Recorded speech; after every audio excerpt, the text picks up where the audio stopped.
Hello beautiful souls and welcome back.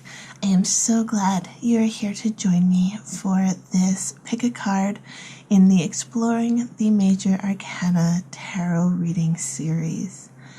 Today we are talking about the Emperor. In front of you are 4 different decks. I have the Wildwood Tarot, the Wisdom Seekers Tarot, the Herbcrafters Tarot, and the Antique Anatomy Tarot. The Emperor is a card that is typically associated with authority, with structure. He is sometimes seen as a father figure, and also a power symbol. And now each of these decks has a different representation of the Emperor. I want you to listen to your intuition. If there's a deck that's calling to you, make note of that. As I reveal the different emperors, I want you to listen to your intuition and choose the pile that is calling to you. Choose the pile that you feel drawn to. Okay? So we have the Green Man. We have the Emperor. We have the Emperor, which is Hemlock. And we have the Emperor. As you can see, 4 very different representations of the same card. So which one is holding your message? I do want to give the disclaimer that this is a general reading, so not every message will resonate with everyone, and that is perfectly okay. There is an expression in the tarot community that says, take what resonates and leave the rest, okay? So that really applies to this reading. I also want to let you know that if you are drawn to multiple piles, that's perfectly okay as well. It may mean that your message is spread out, so feel free to listen to the readings for the different piles, okay? So, when you're ready, the timestamps will be listed both in the description box and the top pinned comment. Don't forget to hit the subscribe button while you're finding your timestamp, and let's get started. Hello to all of you who picked the Green Man from the Wildwood Tarot. I am going to start this reading by reading a little bit from the guidebook. I like to do this because it helps get us in tune with what the creator of this deck and this imagery wanted us to know. What did they want us to understand when it came to their version of the Emperor? So I'm not going to read the whole thing, I'm just going to read a little snippet for you. It says, "The Green Man is a symbol of the flourishing heart of the male aspect of nature, one of the most ancient images of the connection between mankind and nature. His aspect can be fearsome and frightening as he protects the wild beasts from the forest. They know his voice and his presence well, for he is as much one of them as he is the conscious spirit of the land, and the interaction between nature and beasts is constant and intertwined. The Green Man is ever vigilant and unerringly stoical in his guardianship of the sacred land. His warning to respect the laws of nature and the beasts of the forest are best heeded, as his challenge to those who abuse his generosity can be fierce and severe indeed. Yet his heart is great, and his spirit is warm and full of primal joy." So I really like this representation of the Green Man because it really speaks about our connection with nature. And I mean, that's one of the things I really like about this deck in general is the balance that it has with nature, which is something that really resonates with me. So let's see what other messages the Green Man has for you today. 4 of Arrows, which is rest.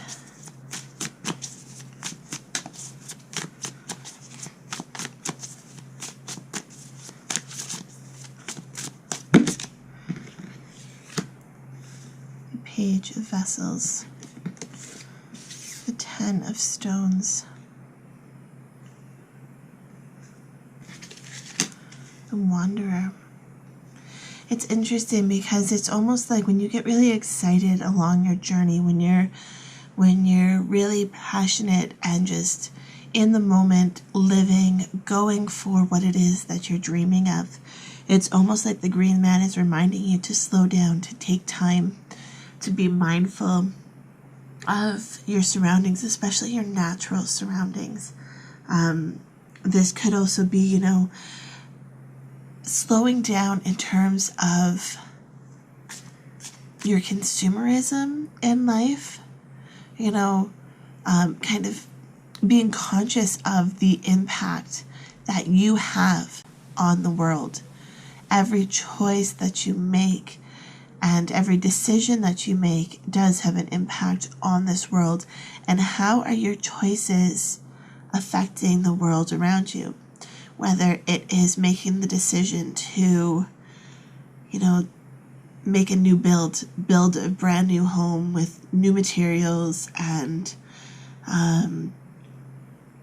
plastics and, you know, cutting down a whole bunch of trees to get your home. Or could you use reclaimed lumber? Could you buy vintage furniture to furnish your home, like antiques, instead of contributing to, you know, like the fast-paced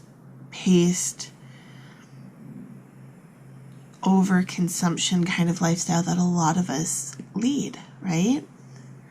And it's like when you get really involved in something new, when a new passion is struck in you, it's like, how can you follow this passion in a more mindful way, more mindful of the environment, but also just more mindful for yourself? I'm really seeing that with this Rest card, because I mean, whether it is consumerism or fast fashion or whatever, it's just like we always want things instantly. We want it fast, we want it quick, we also want it as cheap as possible typically, right? But sometimes it's more about slowing down. So it's about how can you provide a better value and how can you get a better value? And sometimes to get that value, to be more mindful of the impact that it will have on you and your environment, sometimes you have to wait. Whether this is taking the time to source the materials, like in that home example that I gave earlier, source the materials that you need instead of, you know, going to a big box store and buying something. Maybe it's taking time to research the impact of your decisions on the environment. Just overall being a little bit more mindful in our environment. We can get excited. We can, you know, you get passionate, you get excited. Between this Page of Vessels, the Otter, and the Wanderer, it's like, it's very youthful energy. And it's like, you know, just, you get so excited and you make decisions very hastily and, you know, it's the expression like fly by the seat of your pants kind of thing, instead of really thinking it through. And yeah, some things are cheaper than others, but at what cost? At what cost to the environment, but also at what cost to the longevity of the item? You know, you can buy a shirt for $2 now, or you can buy a shirt for $50. And one's probably going to last you a lot longer than the other. One will wash a lot better. One will have a lot better resale value if you ever choose to do that. And also one is probably made more ethically than another. So it's, you know, it's about being mindful of all these decisions and how do you want to portray yourself to the world.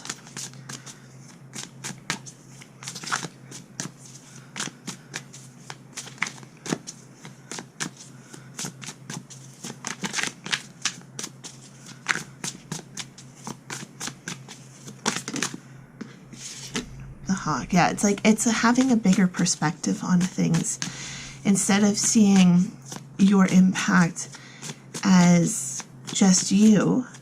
You know, it's like you can't change the world, but you can vote with your money, you can vote with your decisions. Frustration. Yeah, so like when you're seeing things in your life that you might not agree with, or when you're seeing things out in the world that it's like that frustrates you, right?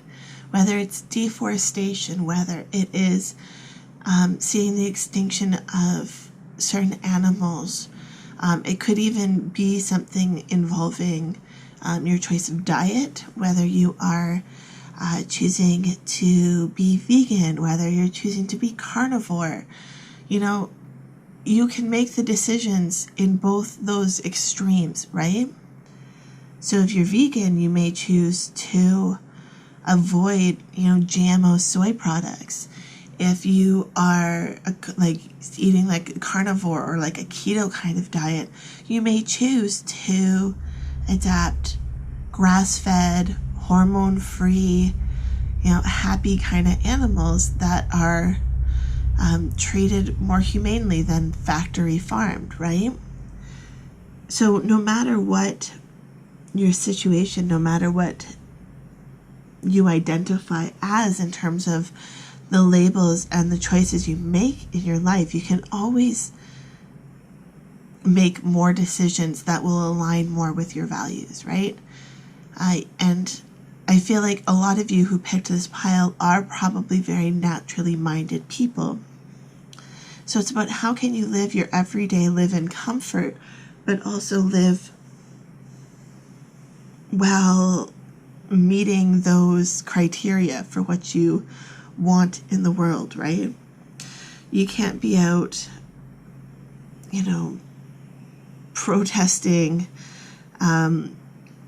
against child labor and then go order something off Wish, right? Like, it's very counterintuitive to do that. It's very, it's like you're supporting it while being vocal against it at the same time. So it's just being mindful in your decisions and seeing the bigger picture and seeing that sometimes maybe shopping at certain stores is not the best for you and not in alignment with what you want. And now I hear some of you saying, oh, but I can't afford to buy all the expensive clothes. I can't afford to buy all organic food. And I'm not saying you have to, okay? But it's about making decisions that will get you one step closer to your goal. And if we're talking, say, fast fashion versus buying more sustainably and ethical sourced fashion, then maybe you need to, invest in one good shirt as opposed to 5 and create more of a capsule wardrobe. Perhaps if you're investing in a new home, well, maybe you only need 1,000 square feet for you versus 4,000 square feet, right? And I can't tell you what will be applicable to you. Everyone's situation will be different, right? If you've got 6 kids, 1,000 square feet might not be enough. But if you're an individual, 4,000 square feet may be way too much. You don't need that much. But again, it's all individual. So it's finding what is causing you frustration in terms of kind of like a global circumstance. What is frustrating you? And how can you make decisions in your life to be more proud of who you are as a person? How can you make decisions in your life that will align with your caring nature towards the environment? How will you make decisions in your life that will inspire you to keep going and to move forward, right? And part of that will be about stepping back, right? Taking the time to make mindful decisions instead of impulsive decisions. I do feel like for those of you who picked this pile, there is so much more that you are capable of doing than you currently realize. You are a very emperor kind of figure. You're very strong. You have authority just by being you, right? Whether this is leading by example, whether this is sharing your story on social media, you have the power to change other people's minds or to inspire them to take action.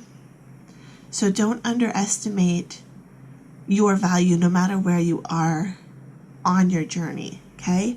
And that also isn't to pressure you. You don't have to be a voice for someone else. But it's amazing how, even when you're on the beginning of your journey, sharing a story about how you did something, you made a decision for whatever it is in your life, sharing that story even with a friend or a coworker or a family member, that can be inspiring to someone else. They may come back to you and ask more questions about that because they now see you as an authority on that because you've done it, you've lived it, and they are inspired by that. So don't hesitate to share your ideas, share your knowledge, no matter where you are on your journey, okay? So that is your message if you picked the Green Man and the Wildwood Tarot for the Emperor. I hope you enjoyed this reading. If you did, please hit the subscribe button. Next week, we will be talking about the Hierophant. Love, light, and happiness to all of you. Have a fantastic day. Hello to all of you who picked pile number 2, the Wisdom Seekers Tarot, and this version of the Emperor. I am going to start off this reading by reading a little bit from the guidebook. I am doing this because I want to connect with what the creator of this deck wanted us to know when they created this card. So I'm not going to read it all, just a little bit. It says, the Emperor represents objectivity and the power of the will.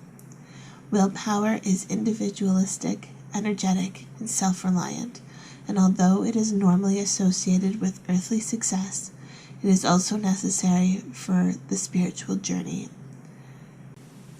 When you work with this card, ask yourself, how does the Emperor's power manifest in me? Strive for your masculine aspect to be strong, dynamic, and imaginative, rather than forceful, rigid, and uncreative. Okay. So let's see, what messages does the Emperor have for all of you who picked this pile?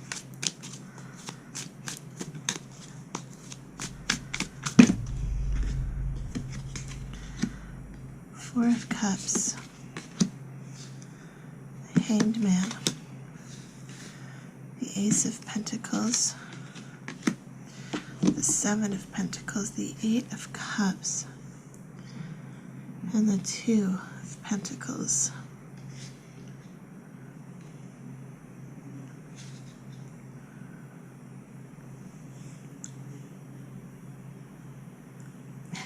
It's interesting because it's almost like you have either been ignoring your masculine side or you don't feel in touch with it, might be a better word. It's almost like some of you, I feel like you might have negative associations with masculinity, with what it means to be a man, right? Whether you are a man, whether you're a woman, however you identify, it doesn't matter the gender.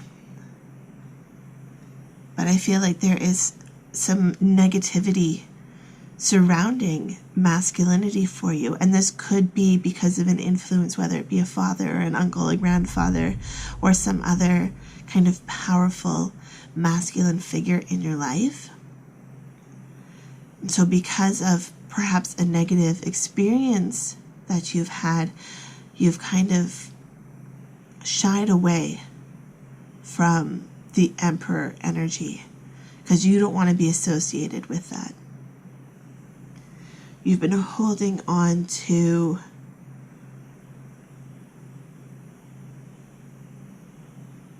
you've been holding on to what gives you comfort. You've been holding on to very feminine, nurturing kind of energy. But I feel like it's time to move forward, okay? So we have the Two of Pentacles here.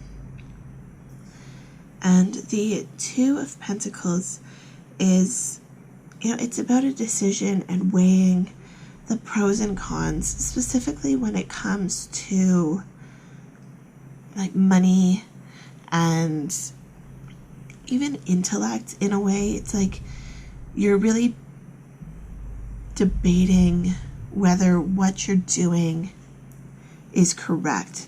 You're really debating whether you are worthy of the decision that you are making.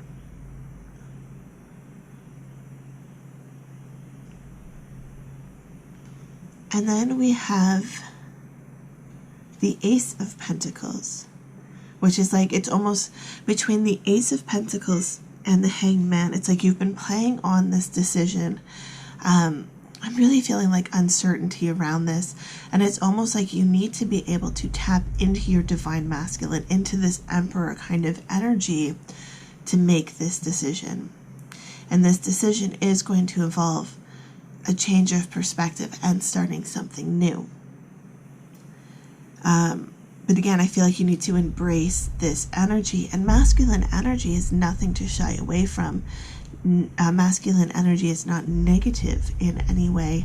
I mean, yes, I know there is the concept of toxic masculinity, but whenever it's toxic of any kind, toxic relationships, toxic, I mean, you can even have toxic positivity, right?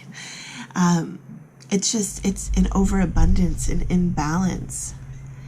And so I feel like for those who picked this pile, it's really going to be about creating a balance with your masculine energy. And a lot of it may have to do with your finances, okay? With the Four of Cups here, this is a card that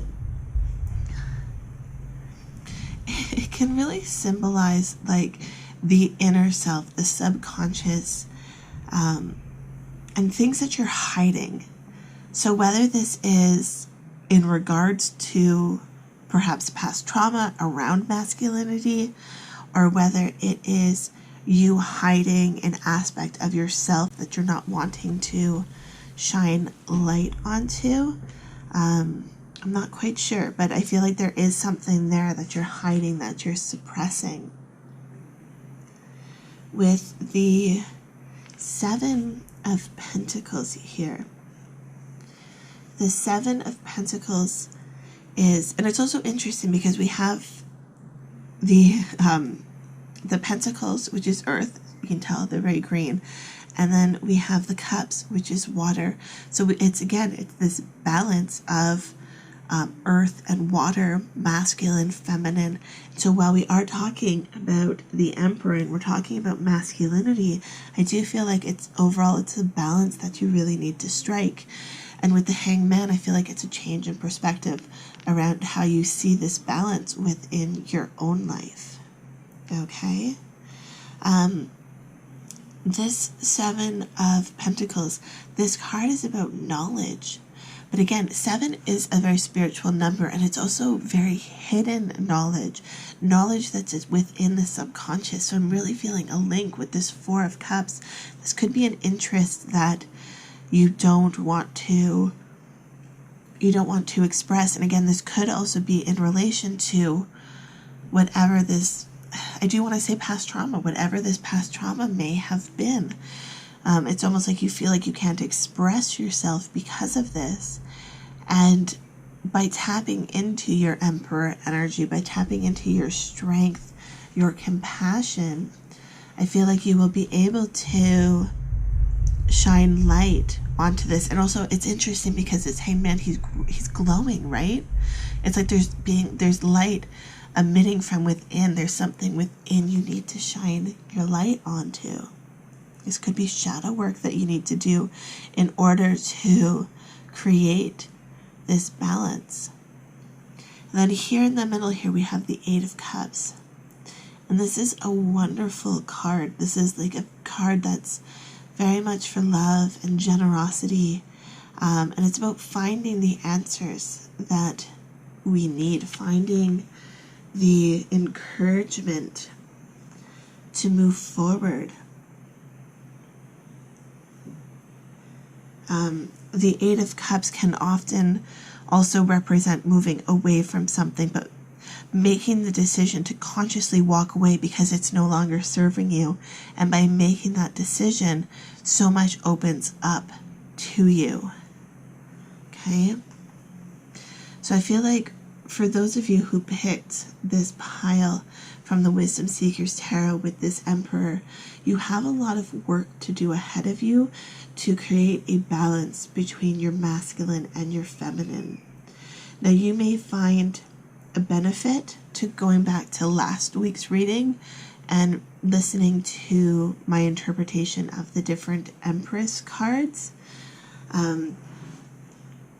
It might help you align more with what may not be in balance for you. Okay? So just remember that there is an opportunity for you to move forward in every moment. There's always time for personal expression. There's always time for personal growth. But you have to feel confident and comfortable within yourself in order to move forward. And sometimes that is a balance of being within our comfort zone and swinging way outside into the discomfort, into the uncomfort. And just start by allowing yourself to feel uncomfortable in situations. How does it feel? Analyze those emotions and really think, like, is this as uncomfortable as I thought it was going to be? Is talking about something that I've been passionate about but hiding really as uncomfortable as I thought it was going to be? Okay? So that is your message if you picked the Emperor from the Wisdom Seekers Tarot. I hope you enjoyed this message and I hope you found it valuable. If you did, please hit the subscribe button, and next week we will be talking about the Hierophant. Love, light, and happiness to all of you. Have a fantastic day. Hello to all of you who picked the Emperor from the Herbcrafters Tarot, which is the Hemlock. Now I am going to start this reading by reading a little bit from the guidebook. I'm not going to read the whole thing, just a little bit. And the reason I'm doing this is because I want to connect with the intention that the creator of this deck had when they created this card. So this card says, Hemlock. Build strong boundaries. A sturdy structure supports abundant growth. Own your authority. A strong foundation and a safe environment build a solid future. Hemlock is ideal for framing houses because it is a soft wood that toughens with age. Trust your boundaries. They may feel pliable at first, but they will strengthen over time. By creating the conditions for other plants to thrive, hemlock is an important part of a healthy ecosystem. Build a reliable scaffolding on which your sacred work can grow. Step into leadership with confidence. Okay? I love this representation because it really is about building strong foundations around your own personal growth and your own personal confidence and strength. So let's see what else the Herbcrafters Tarot has to tell us. So we have 20 Awakening, Tulsi, the 2 of Fire, which is Bee-Balm. Awakening, yeah. Awakening to your own power. 3 of Water, which is Lemon Balm.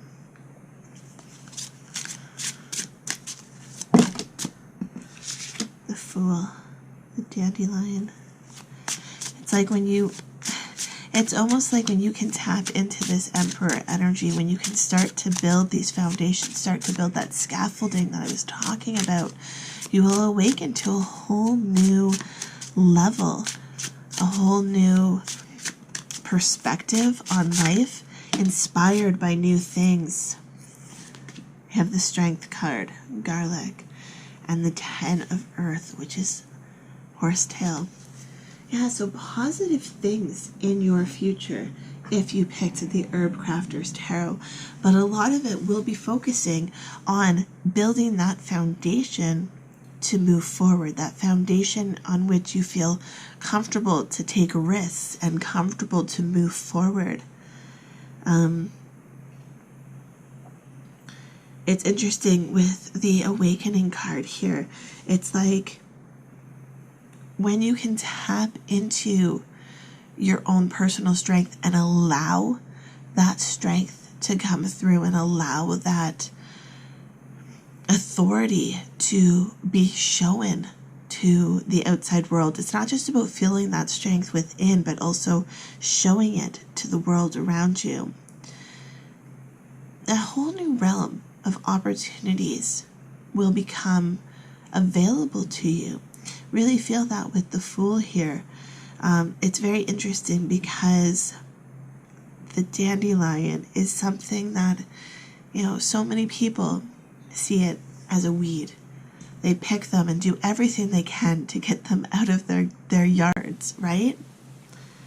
But when you learn about the dandelion, when you learn about how important it is to the ecosystem, when you learn about how you can use it, you can use every aspect of the dandelion. You can use the flowers, the leaves, the roots. They are great for nutrition. They are great for medicinal uses. And it's like when you learn this, it's like a change of perspective. If something that was a weed, something that was negative, perhaps how you are envisioning yourself in a negative light.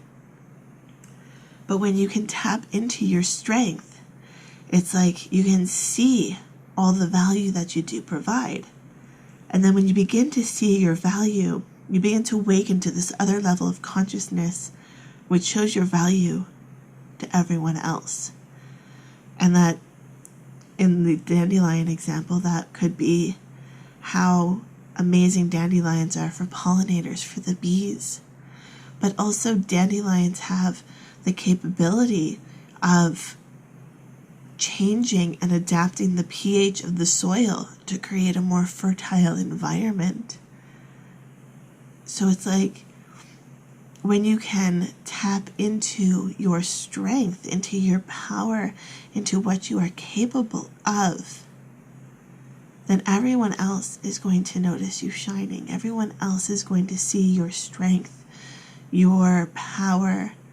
And this isn't a narcissistic, I'm amazing kind of way. It's just, you begin to believe in yourself. You've put up these boundaries of prosperity. You've put up these boundaries of, I am going to attract positive energy. I am going to attract financial abundance. And just, understanding what it is that you want to bring into your life and focusing on the positive and being strong and capable within that decision to just to live life as the best possible version that you can, right? And when you can do that, it's not even that you have to promote yourself other places. It's, you don't have to go out and apply for a new job because you'll be offered opportunities. You won't have to, go out searching for the perfect romantic partner because they will just stumble into your life. It's like things will just begin to happen for you because you can see your own personal strength. You can see your own personal power. But it's like you do have to just embrace yourself. Embrace your capabilities, your love. Embrace who you are. Okay? And it's just with this Three of Water here, it's about enjoying that process too, right? It's not about going into this process expecting anything. It's not about going into learning about spirituality for a spiritual awakening. It's not about going into a classroom environment expecting to be the top of the class. It's more about going in to just get the most that you possibly can out of the experience. It's about going in and being the best that you can be in that environment. And when you can put forth your best effort, and I mean that best effort will change day to day, week to week, month to month, right? Sometimes we have bad days. That's perfectly okay. It doesn't show a fault to your character. It just means you might be having a bad day, right? But if you can use your strength to push through that and know that a bad day does not define you as a bad person, then you will begin to grow, because there isn't this expectation of growth. You're just enjoying the process and enjoying life. And it's like a tree doesn't grow to be turned into a house or into lumber. A tree grows because it wants to. It wants to take carbon dioxide and turn it into oxygen. It wants to absorb water through its roots and grow and just be magnificent, right? There's no ulterior motive besides just existing to the tree, right?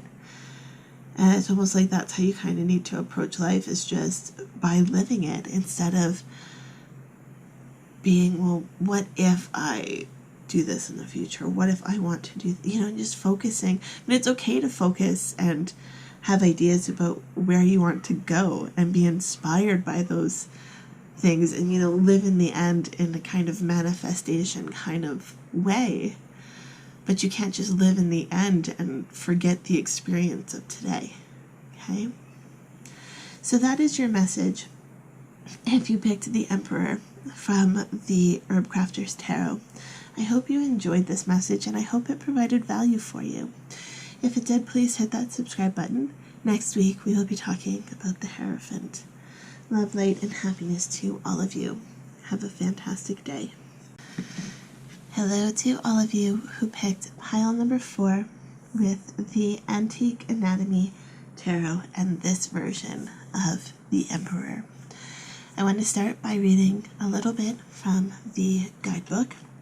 And the reason I'm doing this is because I want to connect with what the creator of this deck wanted us to know when we looked at this card. Okay? I'm not going to read all of it, just a tiny little snippet.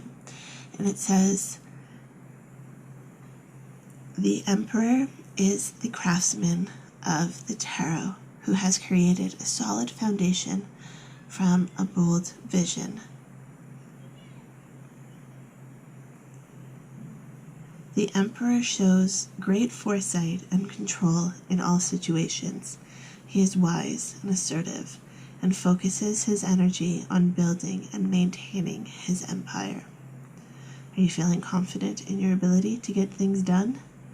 The Emperor appears when you need a push or some reassurance.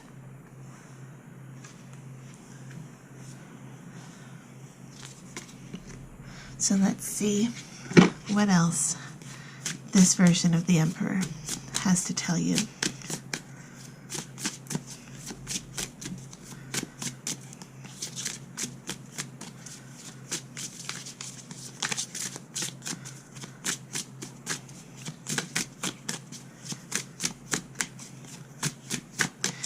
I like this version of the Emperor because of the depiction with the quads exposed, and then you can also see the lungs through the rib cage, and it's kind of like a balance of power from the muscle, and then also endurance, like cardiovascular endurance from the lungs, just knowing that you have the capability for strong, powerful, quick movements, but also the capabilities for long-term success. Thank you. We have the 6 of elixirs. We have the 4 of coins. the Ace of Blades, the King of Coins, the Seven of Elixirs. Let's get one more card to round out this reading. Between the Four of Coins and the Ace of Blades, it's almost like you're holding on to something so tightly. The King of Elixirs. Interestingly, we have the King of Elixirs and the King of Coins. So again, you're holding on to something so tightly, but with the Suit of Blades, it's like you've got a new idea that you really want to go after, but you're almost hesitant to go for it. It's like you're hesitant to give up what you've already built, hesitant to give up the reputation that you've already created in order to go for something new. But I feel like, especially with these two kings, it's not about giving up anything to move forward. You can grow, you can adapt, you can change and continue on. It's not that you're giving up anything about yourself. You're just adding in and adding more value to your life. I love the imagery here of this calming tonic. I feel like for those of you who picked this version, you may be prone to stress, maybe prone to anxiety even. And I feel like you do, like, just take a deep breath in, just let it out. Relax, take a deep breath a few times, and just, like, don't hesitate to let go. We have the Seven of Elixirs here, and this card is very much kind of like a fantasy card. 7 is a very spiritual number, and it's about just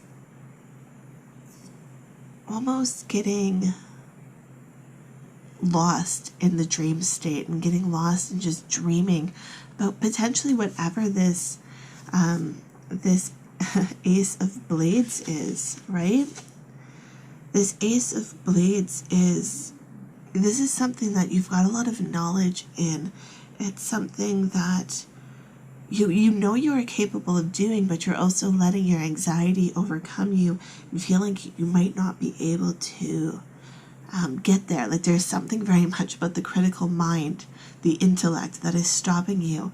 I'm feeling really much in with this Four of Coins. It's just, it might even be finances holding you back. Like, it's something that you really want to do, but you're like, oh, well, right now it's not exactly the time to be doing that. I need to be more cautious with my money. I need to be more conservative with my money. That kind of energy. But I feel like you can move forward, but you need to feel confident in that decision to move forward. With the Six of Elixirs, this is interesting because the Six of Elixirs is often associated with memories. So whether this is memories from your childhood, or whether this could even be like ancestral memories. I'm not a big fan of the word karma, but I'm feeling that may be the best way to describe it for you to understand. It's not that you did something in your past life that you're going to suffer from, but it's like more like you have a memory of something and you don't even understand the hesitation because it's not even necessarily this life. It could be something from childhood, but it could be something much deeper for your soul for a lot of you. But between the Emperor and the two Kings, this really is about accepting your strength, really is about coming into your own personal power, embracing who you are. I feel like positive affirmations and really positive self-talk, even self-love. And not self-love in like I'm going to go out and get a manicure, or I'm going to go out and, I don't know, have a night out with friends, like not that kind of self-love, but more like telling yourself that you are loved, telling yourself that you are worthy of love, telling yourself that you are worthy of this experience, being kind to yourself in terms of the internal dialogue, in terms of the story that you tell yourself about yourself, right? It's like you are your own worst critic, and the cards kind of want to tell you to stop it. When you notice those negative stories being told, it's just like, stop. That's not you. You are a fantastic person. You are intelligent. You are worthy of love. You are beautiful. You are handsome. However, you need to spin the story to make yourself feel positive about what is going on in your head. Okay? With these two kings, I really do feel like you have a very positive energy about you, a very strong energy about you. You don't have to be a male, but this is very strong masculine energy. But again, we are all a balance of masculine and feminine energy. So I'm just sensing very strong masculine energy from those who picked this pile. But that strong masculine energy is also causing you to question things. And it's not questioning it in an emotional way. It's more questioning it in a logistical way. So it could even be, when you're telling yourself you are not attractive, it could be because of something that you've worked out to seem very logical. You're like, well, my eyes are not symmetrical and therefore I am not attractive. But is anyone actually symmetrical? No, we're not symmetrical. Almost everyone is asymmetrical. And that's part of the joy of life, is that we are asymmetrical in all sorts of different ways, right? And so it's like, but you've kind of rationalized your assumptions about yourself. You've kind of rationalized your fears about yourself. And because of that, you've made it seem logical instead of emotional, which may be a harder habit to break. But I feel like, again, you use logic to justify this negative mindset. You can use logic to justify a positive mindset too, to justify feeling good about yourself, to embrace who you are. You can use logic. You can even, feel confident because you are logical, because you are smart, right? So that is your message if you picked the Antique Anatomy Tarot. I hope you enjoyed this reading. If you did, please hit that subscribe button, because next week we will be talking about the Hierophant. Love, light, and happiness to all of you. Have a fantastic day. Bye.